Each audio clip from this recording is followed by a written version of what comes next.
The views expressed in the following program do not necessarily represent those of the staff, management, or owners of WGBB.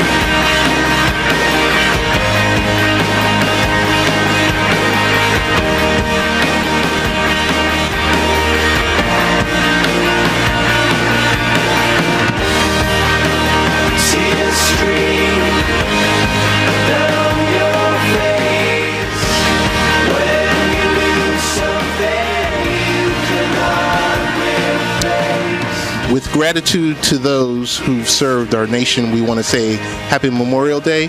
Welcome again to Late Night Parents. My name is Ted Hicks. And seated beside me is none other than Rich Valdez. What's going on, Ted? Good afternoon. Good day. I know we're not supposed to say afternoon and all. Good morning, things. Good afternoon, good evening. Yes. Yeah, cover all the bases. Let's cover all the bases. How are you doing? I'm good. How are you? Pretty good. Ways to follow the show, latenightparents.com. Late Night Rich, Real Ted Hicks, and who's absent again? You know, I'm starting to get used to having this empty seat across from us. You know, I don't know. Dr. Michele, where are you? Dr. Michele is just returning from going abroad with selling her book, Nice. book tours, everything else like that. I'm starting to think she's going to be too big for this little show. I know, but you know, she's a good person. She'll remember the little people. That's true. So we'll be okay. Yes. But I did just speak to the good doctor, and she's doing well. Good. And she has a book signing local in New York, Long Island, next week in Westbury. Awesome. And we'll put that information out on the website when we have it directly. Okay. And we'll take it from there. So big moves with Dr. Michele with her new book. Definitely got to go out there and support it. It's available on the Late Night Parents Facebook page. You'll see a poster too with her face and her book and a link to Amazon to purchase. Awesome. So that's wonderful. Richie V, we're not a sports show. No, we're an everything show. More like a hybrid show. Okay. You know, I don't know. We cover everything. You can convince me otherwise. I mean, I like to think we're more current events in movies and tech more than a sports show. We are, and we dabble in politics a little bit, and we definitely talk about parenting and relationships. It's true. It's true. And we talk sports here and there, too. I think it's nice. Wait, I'm sorry. You talk sports here and there. I am not the sports guy. Stop it. I am not the sports guy. I think it would be nice to have a week where we could have a president that's normal. That there's a normal week. That there's not 4 or 5 scandals spinning in the background, and we're looking for Olivia Pope. And did you hear next season is the last season for a scandal? Of Scandal. What are all those people on Instagram and Facebook going to do with their lives on Thursdays? You know, there's another show queued up. Oh my God! That was a good show. They lost me for a couple of seasons. I've never watched it. First couple of seasons are entertaining. Oh, okay. Third and fourth, it starts to fall off a bit. And as I understand, the most recent, which was season 6, I believe, it came back to its old glory. So the last season should be really good. So I may watch it. Oh, okay. Yes, our dear president. Not to get all political and all. Yeah. But you don't put your hands on anybody. Come on. Forget anything else he's done so far. A baboon. Pushing another head of state out of the way, and then to stand in front of the camera and throw your face out there like, look at me. It's a bozo. What did I read today? Some other world leaders are like, nah, we don't need to meet with him because we'll meet with the next president in a couple of months. I want to give a big shout out to the 405 Media out in Los Angeles, California.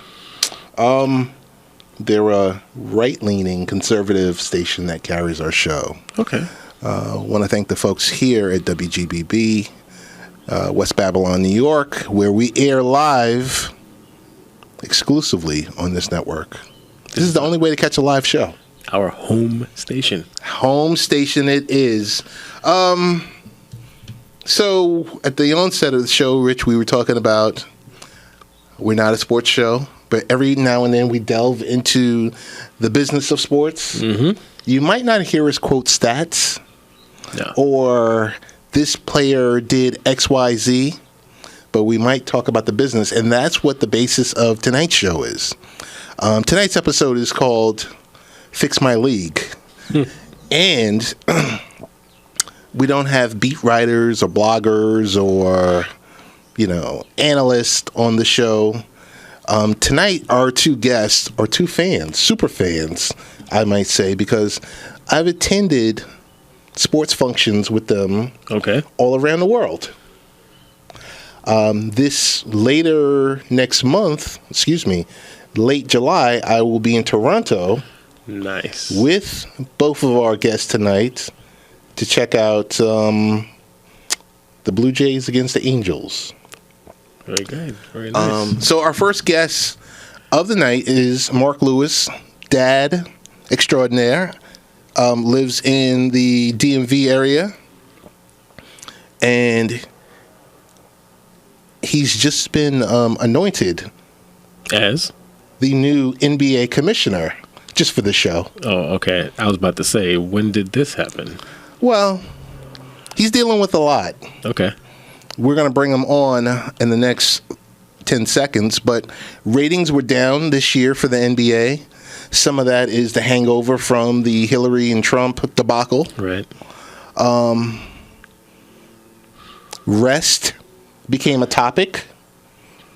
And I'm sorry, I think that people are also just bored with the sport. It just did not seem that exciting. Even for me, the non-sports guy, it was even less exciting than it normally is. Yes. Like, why should I even bother watching any of this? If there's like three guys who I care about even once in a while viewing on TV, and they may not be there, it just wasn't exciting enough to even bother. So I think that might be a general consensus. Of many. All the analysts from TNT and ESPN talked about the rest topic. The playoffs itself have been lackluster. I think we've been waiting for the last 7 months for Warriors Cavs. We knew it was happening. Right. It's going to happen in a few days. So I want to welcome on Marc Lewis. Marc, how you doing? Good. Good evening. Glad to be back. How is everyone? Oh, good, Marc. How are you? Thanks for joining us again. I'm doing well. Glad to be back again, as I said before. Perfect. So I'll let Rich is going to ask the first two questions of our newly minted commissioner, and we'll take it from there. All right. Let's see, Mr. Commissioner. Yes. We've been waiting all season long for this, the trifecta trilogy. We're here. It's going to happen. What do we have to do to catch up with all the hype that's been surrounding all that's going on? Probably go outside and shoot off fireworks on your own because, as you guys mentioned before, I was listening, obviously, and this has been a slow crawl since Game 7 last year, right?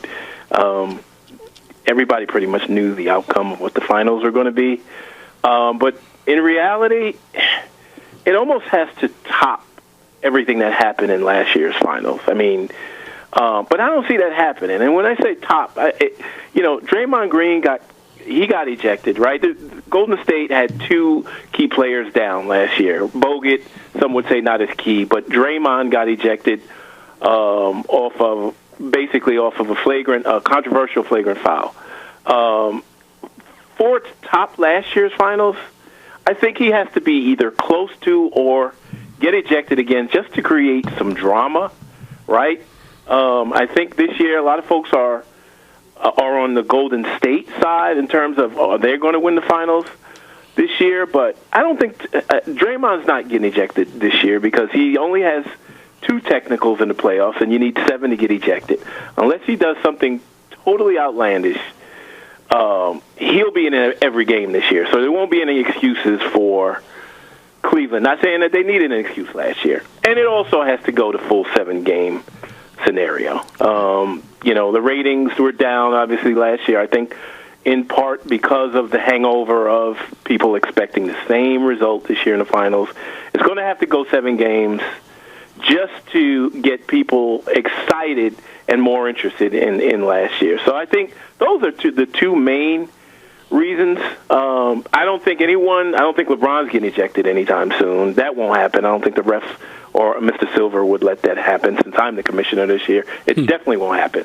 So 7 games and Draymond to get ejected, which he won't, and that's the only way. That's the only way it'll happen. Close games and no blowouts. That's the only way possible. All right, well then let's take that a step further, right? Since, again, as you've indicated, we've seen this coming. You know, this is 3 seasons now. It's Golden State, it's Cleveland, walking through the rest of the leagues, basically. Do we have to put anything in place to stop these super teams from forming? You know, is it got to be contract deals changes or min-max deal changes? I mean, what do we do to keep this from becoming, you know, legacy almost? Just a couple of teams walking through year over year. Well, you know, these supermax contracts that the NBA has just incurred for upcoming it's effective July 1st, and so the supermax for 2017. So it'll be in play for a certain amount of players this year, and it basically says it rewards the teams that have original draftees who are their superstars, i.e. this year there's a few up for that, and that would be the Steph Currys, the Kawhi Leonards, the folks that have at least 8 to 9 years of tenure in the league, have never changed teams, and either has been like the player of the year the last couple of years, or the defensive player of the year in the previous year. So it's got to be your upper echelon talent that's never changed teams, basically your best player who you originally drafted. That'll at least, you know, put the kibosh on some of these, you know, this Kevin Durant situation where folks are just bolting from one team to another to eliminate the balance of power in the league. So I think what you'll have players thinking about, well, should I leave? But they have that incentive to stay with their original team and make upwards of, you know, $30 to $40 million more with their original team. That'll keep in place a lot of the talent, especially on some of these smaller market teams where folks are going to Golden State and so forth. We'll see how that plays out. What I don't think will happen, though, is a lot of the role players, since they are not necessarily, you have to be designated as that player at the end of the year. Some of the second, third-tier players, they may end up switching teams, and that may affect more of the balance of power throughout the NBA in the next few years. Because, again, that supermax deal is only designated for one specific player, and you'll have that'll create some flexibility for your second or third role player, if you will, switching teams beyond the league. But it definitely impacts more in a positive fashion those Steph Currys, those Kawhi Leonards, those Russell Westbrook type players who are up for it in the next few years. Okay, thank you.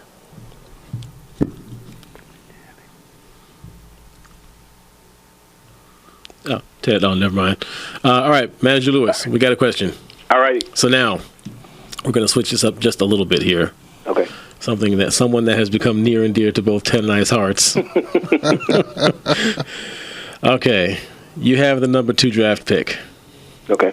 A certain young man is up. Number 2 draft pick. I wonder who you could be referring to. A certain young man and his father happen to be up. Oh, the father, huh? I have no idea who you're referring to.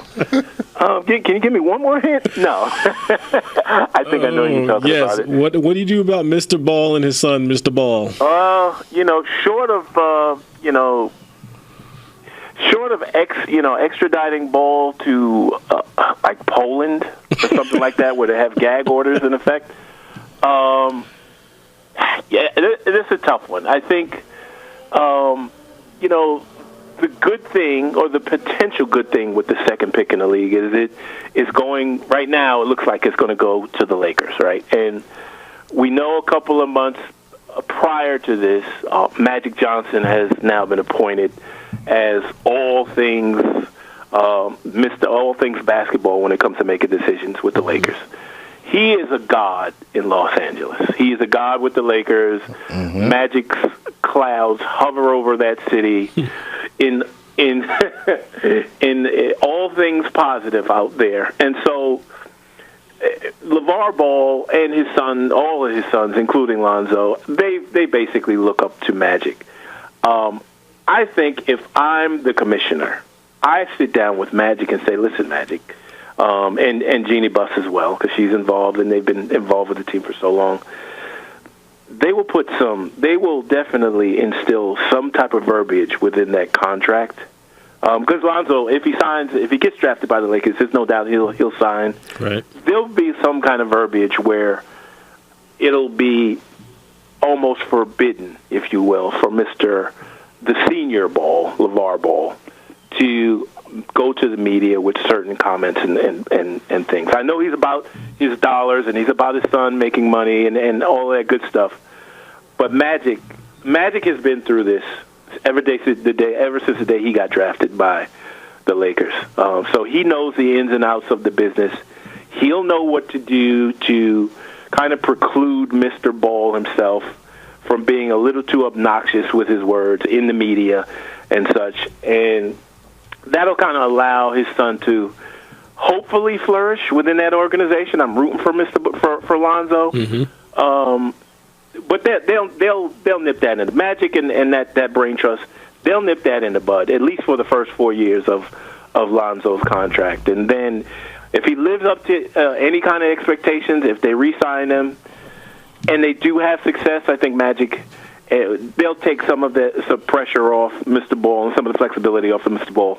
Well, he'll be able to speak a little bit more. But with success comes a lot of criticism. Right. And if they win, a lot of that criticism will be negated, which means he'll be able to run off at the mouth a little bit more. But we'll see. I think Magic has a handle on a lot of that out there. He has a tenor for Los Angeles and what Mr. Ball is doing out there.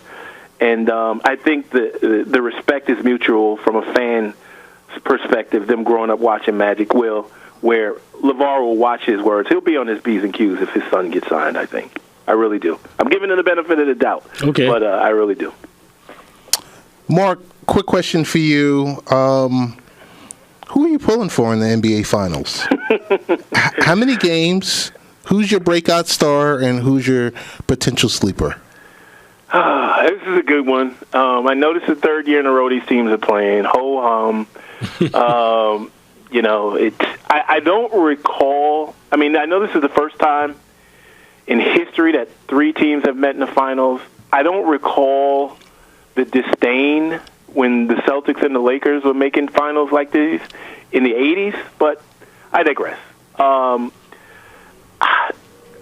am actually rooting for Cleveland. There's something to be said for LeBron James breaking down all of the barriers and all of the naysayers in which he faced over the years. I know he did taking my talents to Miami, but he has proven that he is the singular best player in the world and most valuable, by the way. I don't know how he didn't get any votes a couple of weeks ago when I watched that on the NBA a couple of nights ago. But anyway, I'm rooting for him. I really do. I want him to get another feather in his cap, and only because I'm kind of against the whole three-point shot winning a championship phase.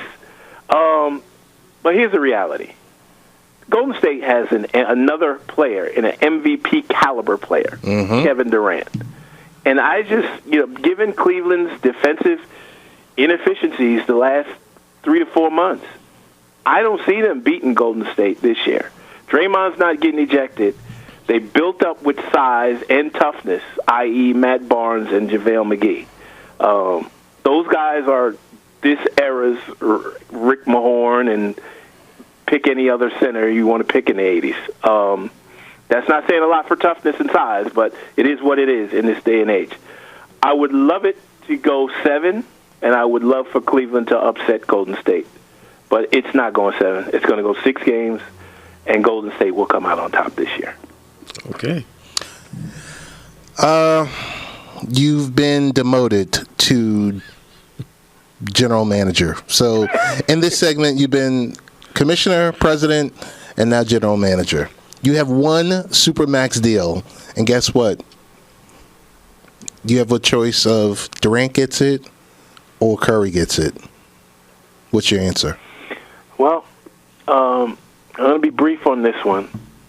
Steph Curry, great player, 2-time MVP, but he's 6'3", and he literally had his life taken from him in last year's finals by a guy named Kyrie Irving. So, from that perspective, I mean, Kevin Durant can shoot just as good as Steph Curry. He's 8-9 inches taller with a 80-inch wingspan. He can play all the positions on the floor. I mean, it's a no-brainer. Kevin Durant is that guy. The only caveat I would add to that is I don't believe Kevin Durant is eligible for a Supermax deal because he's on a different team.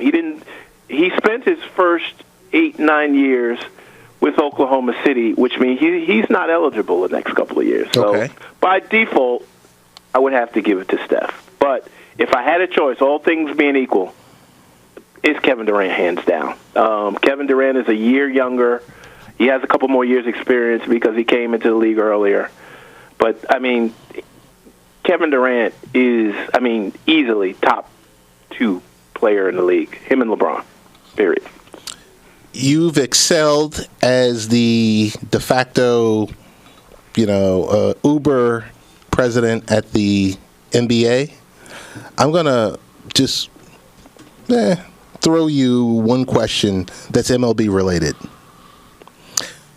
And it's a safety. Everything that MLB talks about where,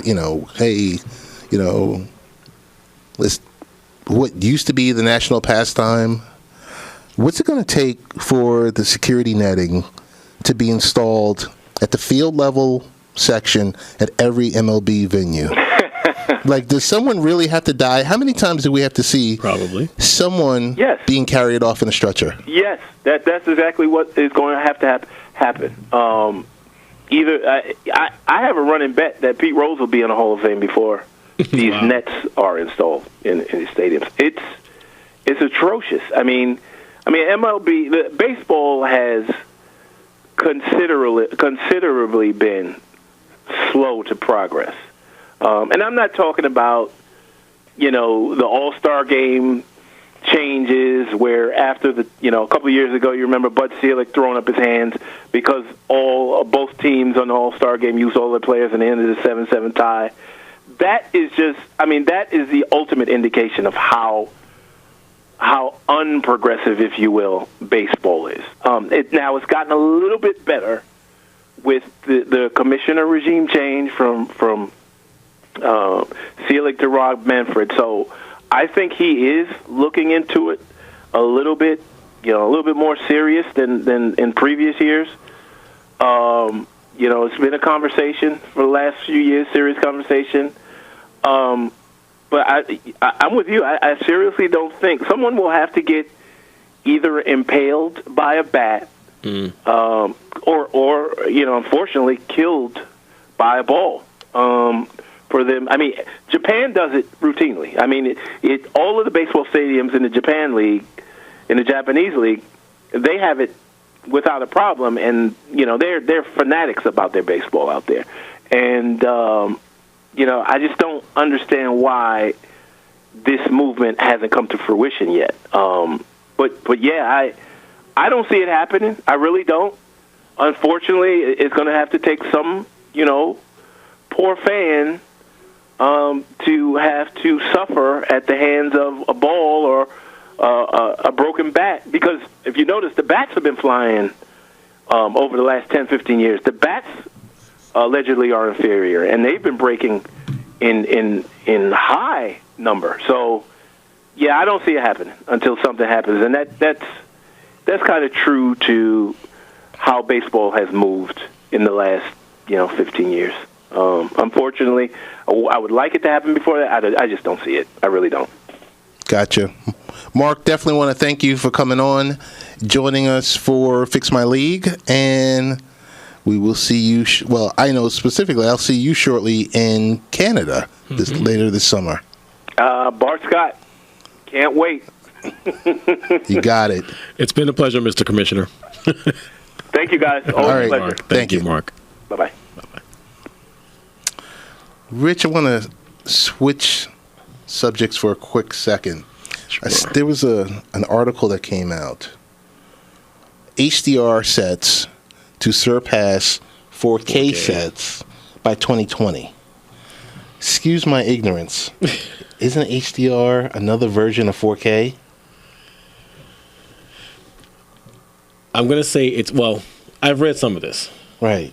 And the thing is, some TVs that are being produced now may be getting branded with like an HDR compatibility. Okay. But they're not true HDR. So now, from a technical aspect, I'm just thinking, and again, I don't know specifics, but giving the analogies as we do with photography. Mm-hmm. The technology behind HDR for TVs, you would think there's just got to be a better quality of the LEDs, LCDs, the pixels, better. Maybe they're brighter.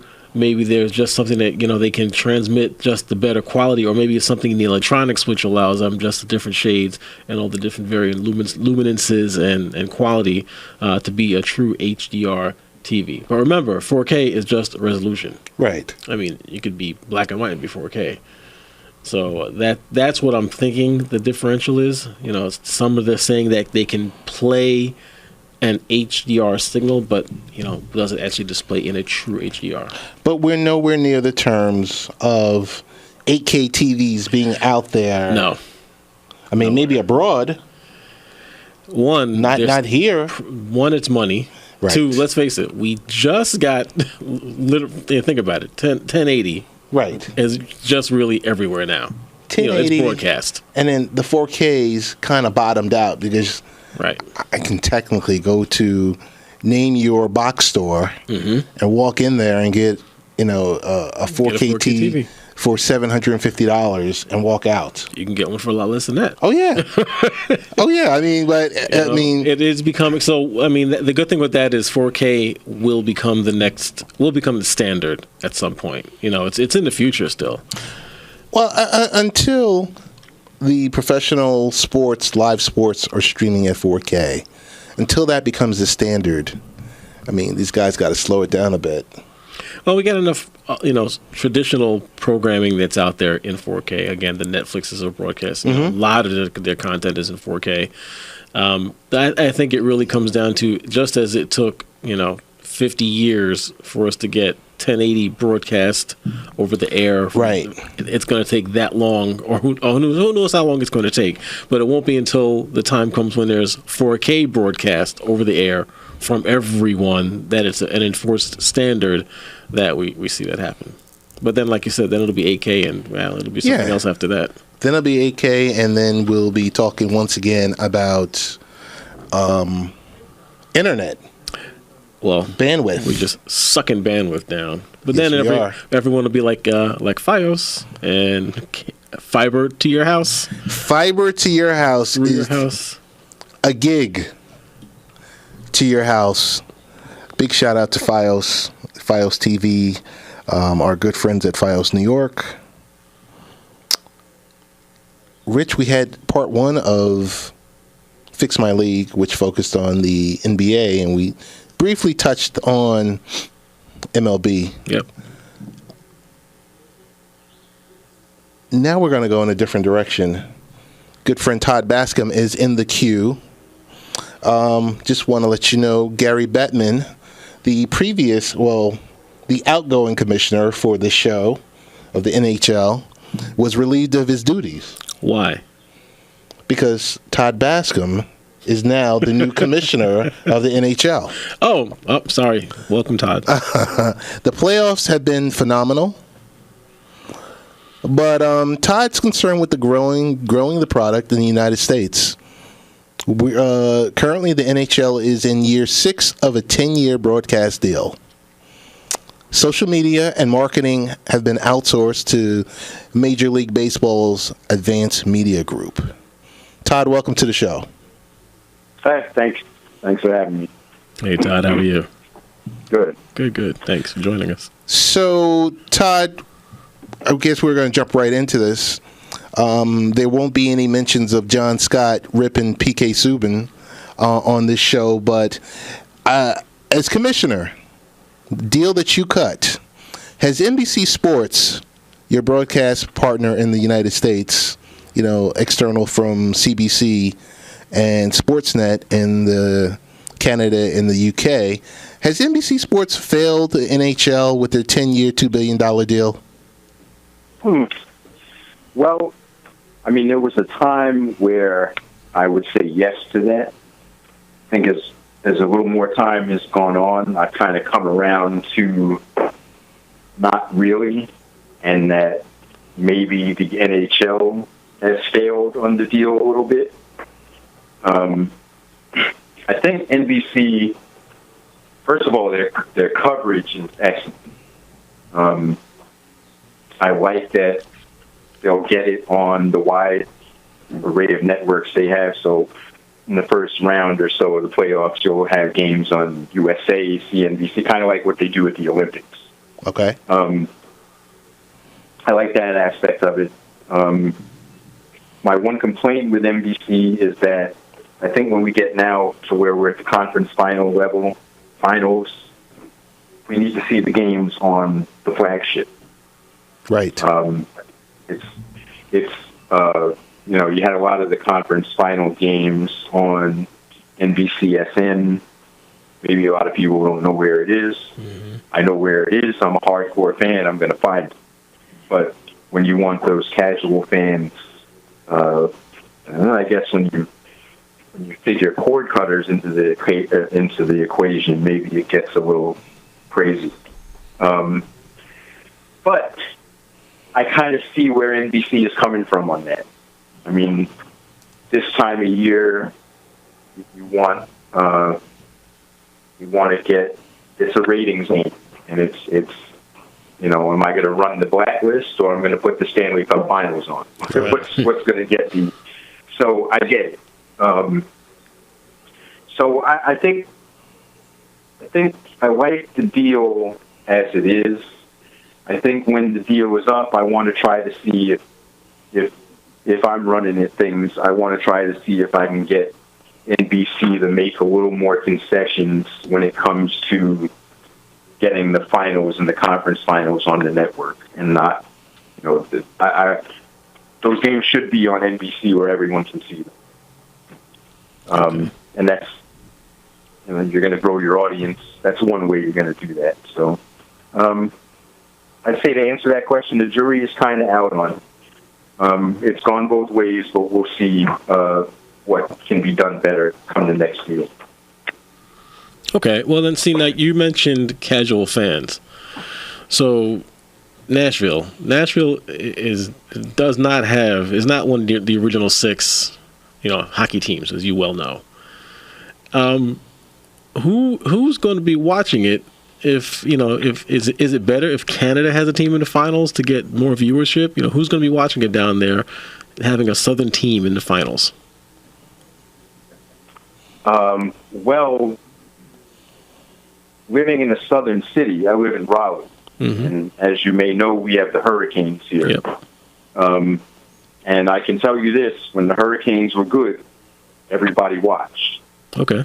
Everybody went, everybody watched, and the Hurricanes took over, which is very difficult to do in this market, surrounded by Duke, UNC, and NC State basketball.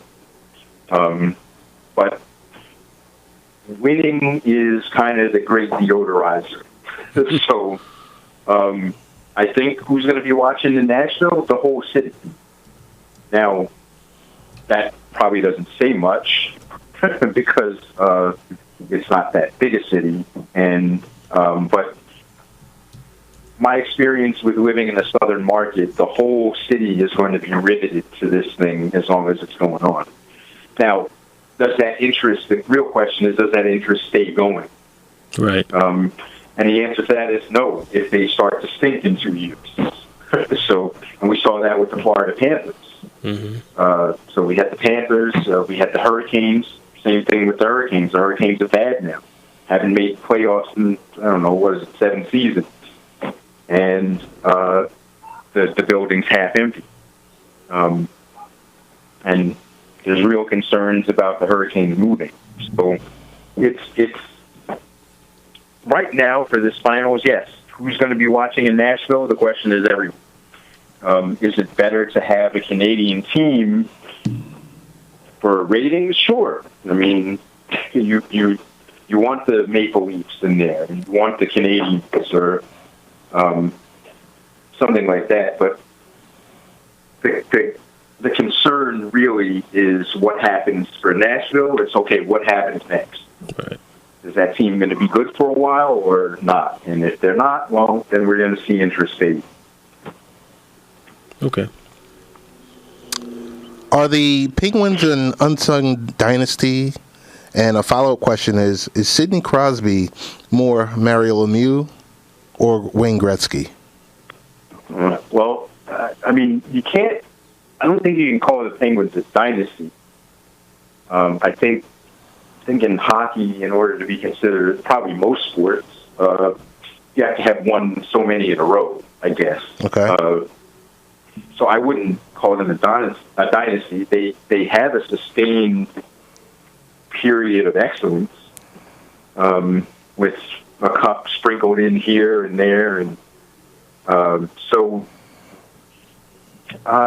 I mean, they're not an unsung dynasty because they're not a dynasty right now. I mean, as far as Sidney Crosby goes, what is it? Is he more Gretzky or Lemieux? Wow.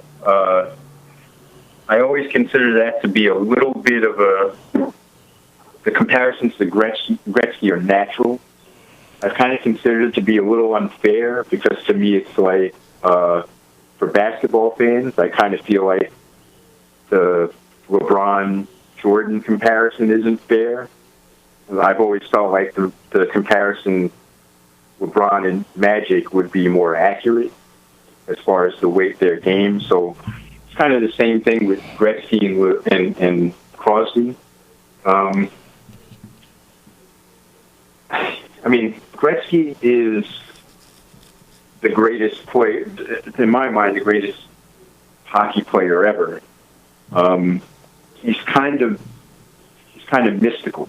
Like when he gets on the ice, you just didn't know what you were going to see, and he always did everything kind of quietly and sneakily. Next thing you know, he's scoring 5 goals, and you don't know what in the world happened.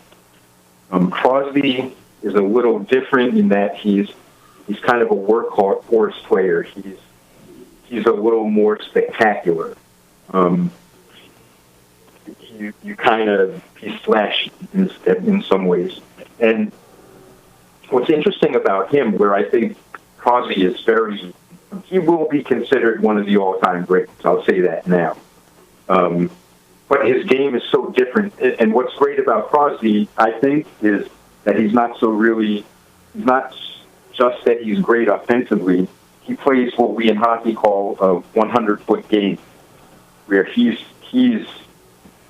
everything you want in a center ice player. He's back on defense.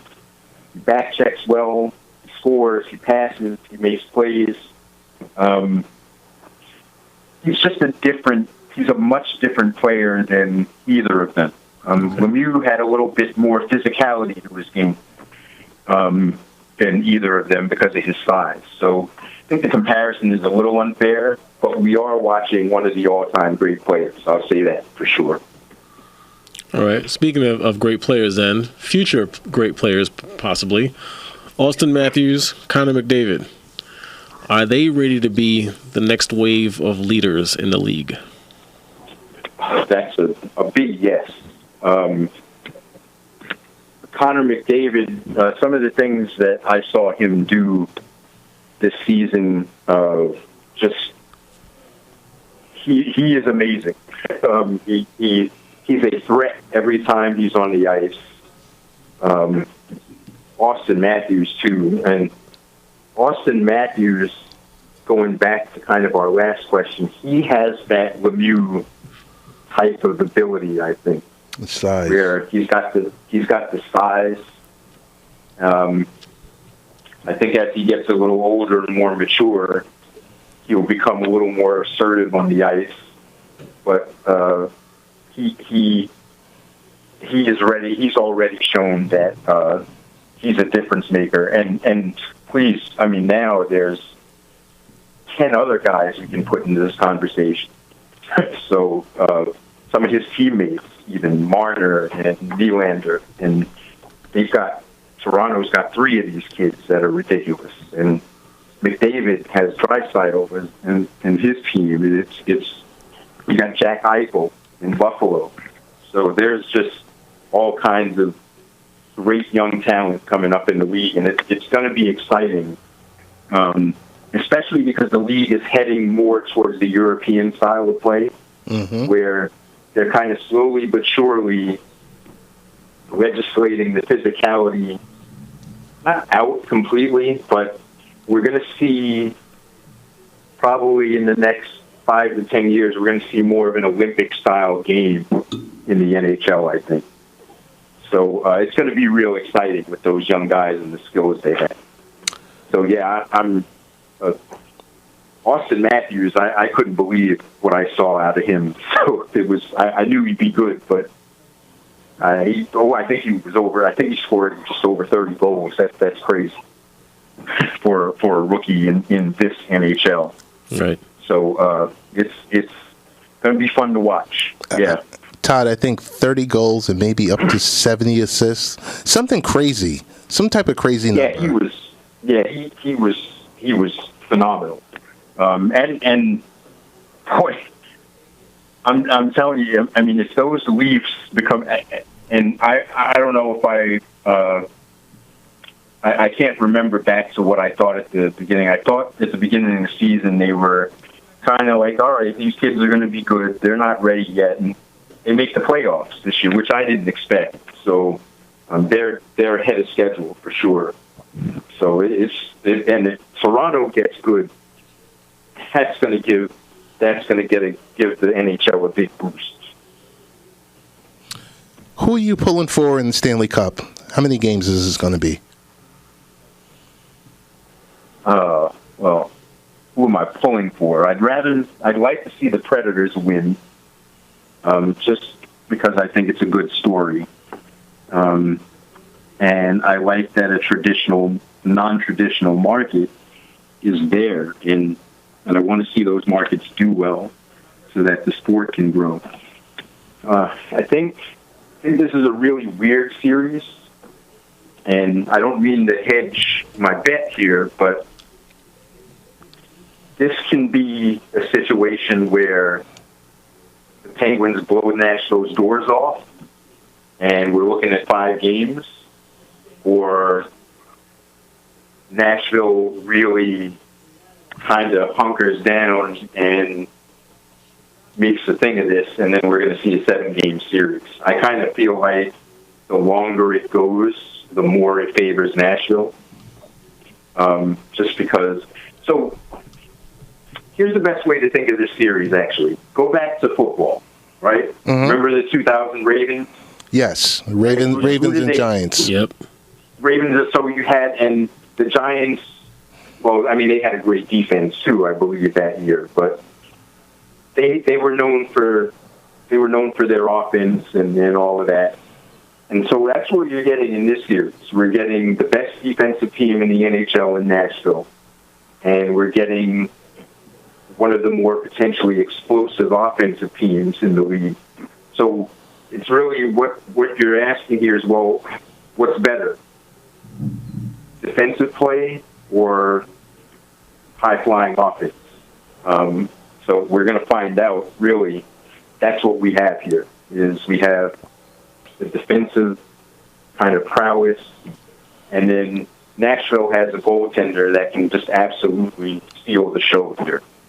Pekka Rinne he's one of the best goaltenders in the world. He's shown that throughout this series, throughout the playoffs. And if he continues what he's doing, Pittsburgh's going to have a tough time. They're really going to have a tough time. And they can really slow you down coming through the neutral zone. And between that and the goaltending, I definitely think the Predators can win this series. They're very banged up, so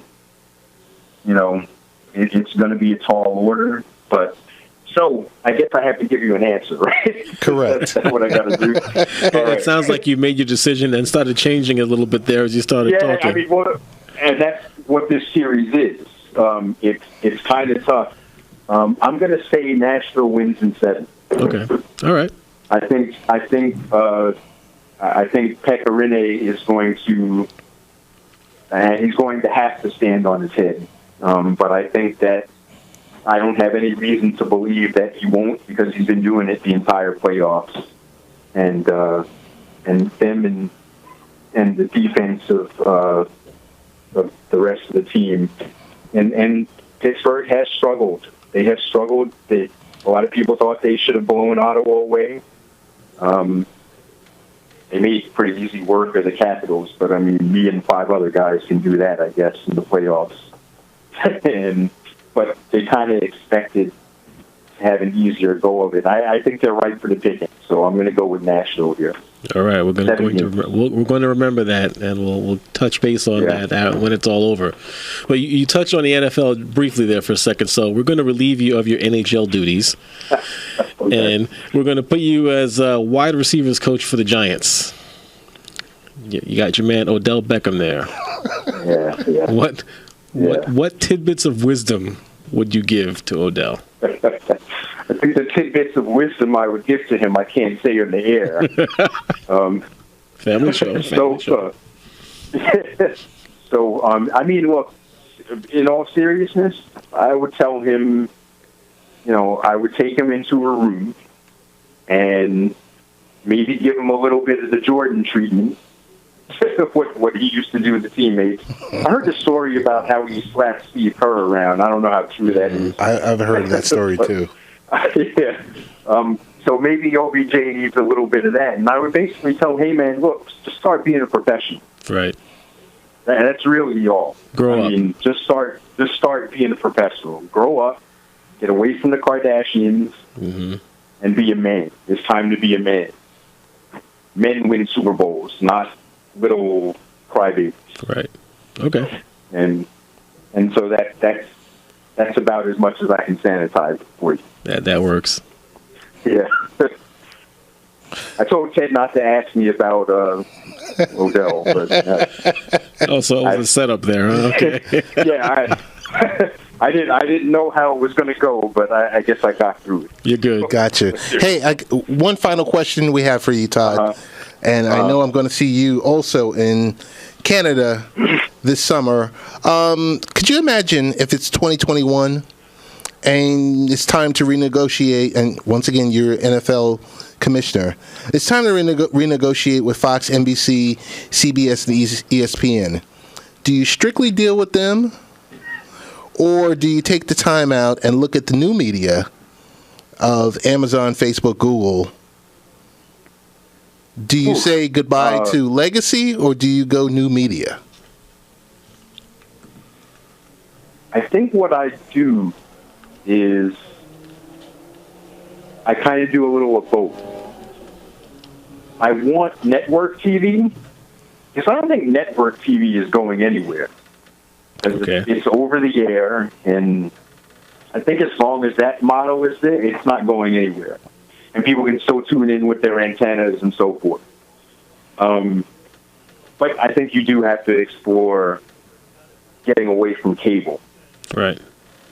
So the answer there is I think I kind of do a little bit of both. I'm like, I want the network stuff. I want the free over-the-air stuff. Because, I mean, let's face it, it's free. it's for my customers, Right. and they don't have to go and hunt for me. But yeah, the new media stuff, I got to be honest, I don't know as much about it. It would require some study for me. But yeah, it looks like things are heading in that direction. I mean, Amazon too. I mean, Netflix even. Who knows? Before we know it, I mean, they might be broadcasting live sporting events. I don't know. That's true. Yep. So, yeah, I think a little bit of both. But definitively, I'm going to try and get away from cable. Okay. That I know for sure. Gotcha. Hey, want to thank you for joining us tonight for the Fix My League episode. Todd Bascom, thank you once again, and I'm sure we're going to be talking very soon. Yeah, well, we'll see what happens at this series, and you can bring me back on to roast me when the Penguins sweep Nashville. You know we will. Yeah. Thanks again, Todd. Good talking with you, Todd. No problem. Thanks Nice to be here. Thanks. Take care now. Okay. Okay. I hope this episode was enjoyable for the fans. For the fans, I'm sure it was. Even for the non-fans, I'm sure there's information just to learn how the leagues work. Yeah. The business of the leagues, which is what we're talking about. That's what was most important. Where not about stats. I don't think there was too many stats. We might have dropped one stat. That was okay.